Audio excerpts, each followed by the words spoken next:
Have you ever felt like no matter what you're doing, with everything going on in the world, wars, climate change, poverty, you can just never do enough? You work, you push, you put your time and energy into something you really care about, but no matter what you do, it's just never enough. I felt that way a lot. In my life, I've tried to make an impact for years. I stood up for climate policies, fought for justice, and stood on international stages. Yet that gnawing feeling of never enough, it just never left me. I remember when it hit me hardest. It was after I ran a campaign. I worked for months, hours and hours, yet on the night of the campaign, I was completely exhausted and I felt empty, like I did nothing. And not because we had not won, but because I just felt, what did I really change in the world? Wars are still going on, climate change is still happening, so why did I put all my effort in this? So that's where I stood, exhausted, drained, and doubting my own impact. And at first I thought it was just me. But then I heard friends, colleagues, people from multinational companies, politicians, and just normal people talking about the same things, feeling the same pressure, this perfection trap, feeling it's never enough. And instead of it motivating them, it paralyzed them. They just stopped working. I saw activists stopping their work. I saw friends stopping their volunteering, completely drained and exhausted. And not because they had the feeling that they just didn't love volunteering anymore, but because they had the feeling, I'm doing it for nothing. And that's a really big problem, because if we collectively stop doing everything that's necessary to change the world, nothing will change, of course. Has someone here felt that way ever? I see a lot of hands going up. And that's exactly the problem. So I started to ask myself, what can I do? Because that feeling of never enough, there's not a lot of answers to it. And that's when I started to go into climate anxiety. Climate anxiety is a universal problem. A lot of people have really big problems with this. Because climate change really came up, and psychologists were seeing people having anxiety from climate change. And it was something new, because having anxiety from something so big, so global, so timely, is something you can't just have a simple answer to as a psychologist. So they started a whole new field of research, climate anxiety research, and Sarah Lowe from Yale University actually did really good research in this. So I decided to read that to learn about what can help us battle climate anxiety and anxiety in general. One thing she says is healthy habits. And you might think healthy habits, it's so normal, it's so usual, but who here in this auditorium has healthy habits? I'm not going to raise my hand. I see very few hands. And that's also what I see not only in my generation, but globally. People are not sleeping well, they're a lot of the times tired, there's a lot of depression going on, there's a lot of burnout going on in the world. We're all tired, we're not eating well, we're not sleeping well, we're not drinking well, we're not exercising a lot. And if we don't have the physical resilience, how can we expect to be mentally resilient?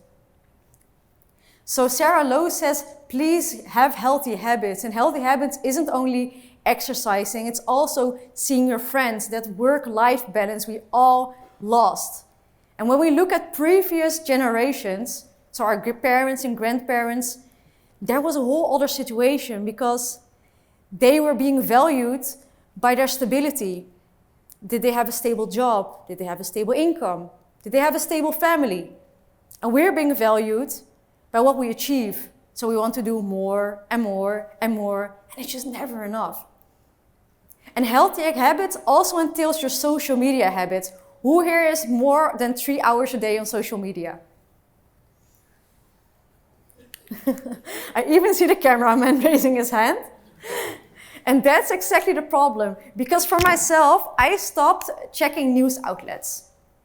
Because the news, like news channels, it was too much for me. And funnily enough, I saw myself being on social media scrolling for more than 3 hours a day.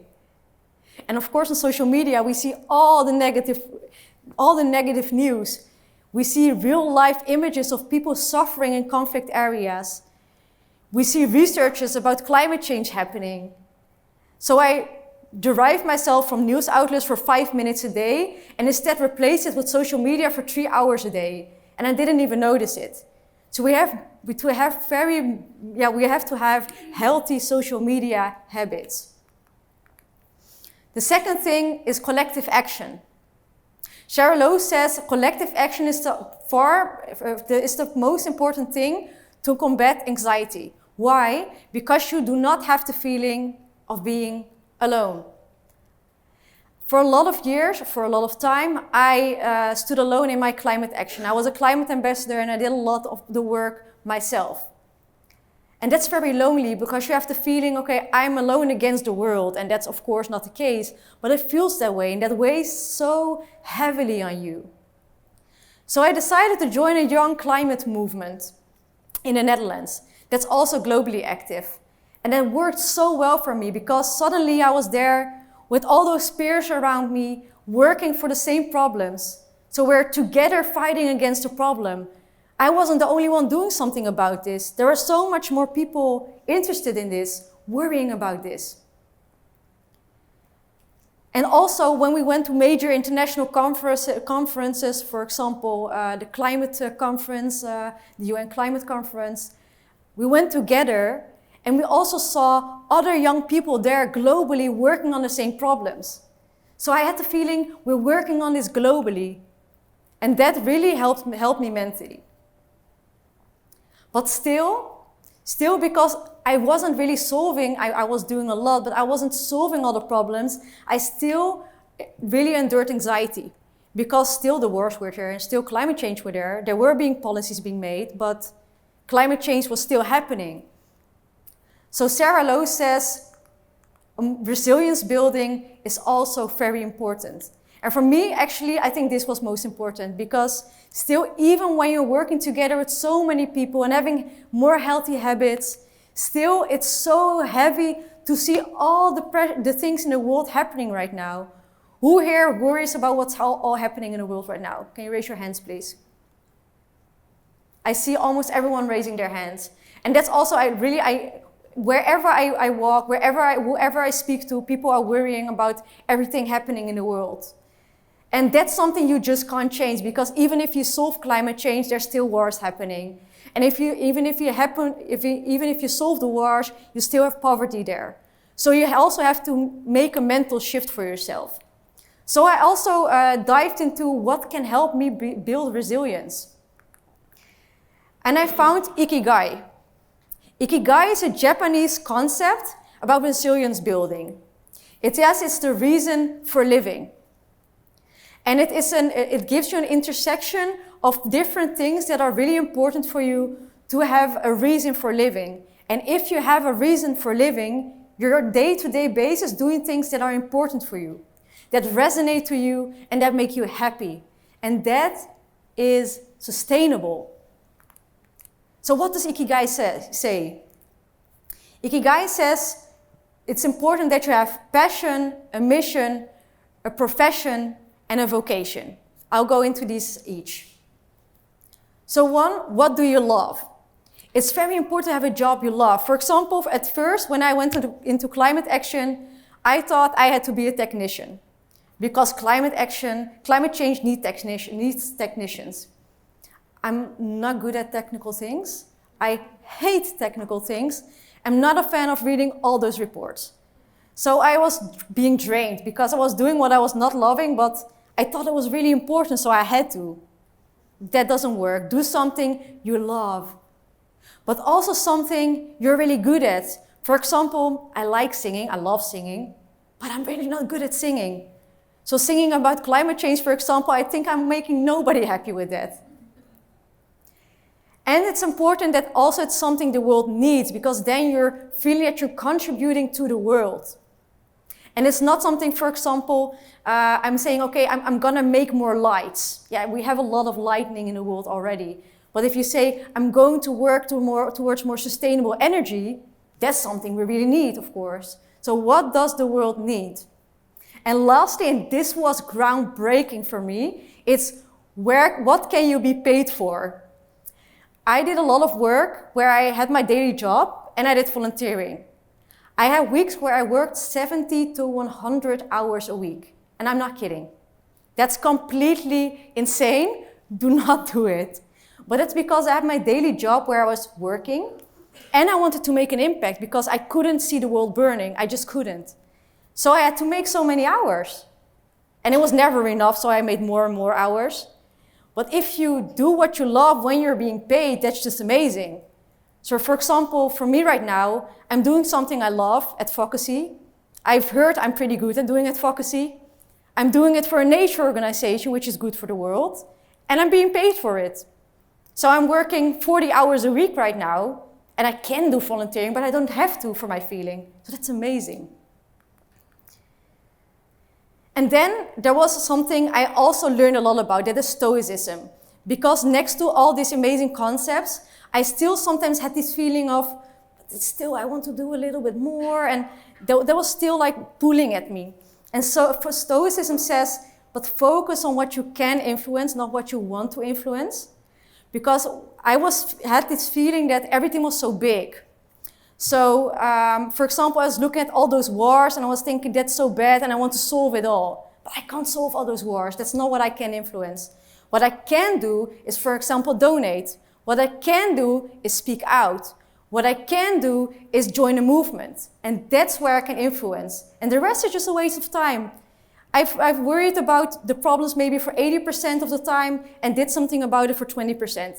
That's just not efficient. The other thing Stoicism says is live according to your values, not outcomes. A lot of the times I had the feeling, I'm doing so much, but what have I really achieved? But when we look at civil rights movements, a lot of activistic movements from before, we see that they planted really important seeds that we see the results of right now. So right then, they didn't, but now we have a far better society with each other because of the efforts they made. So what you're doing does not always have a result right now, but it may have on a longer stage. So just continuously on a day-to-day basis, do what you find important, what you have the feeling, this is what I need to do, and then you're always doing the right thing. And the result, that's not something that matters now. So, what if we stopped running? What if we focused on what we're already doing because we're already doing a lot? What if we realized that impact is not something we chase, but something we create or when we show up? Maybe we were meant to trust that small things matter and that changing is not when we do the most, but that change makers are the ones who show up with intention and keep showing up. Because what we do matters, and what you're already doing matters. And no matter what you achieve, you are already important. Thank you.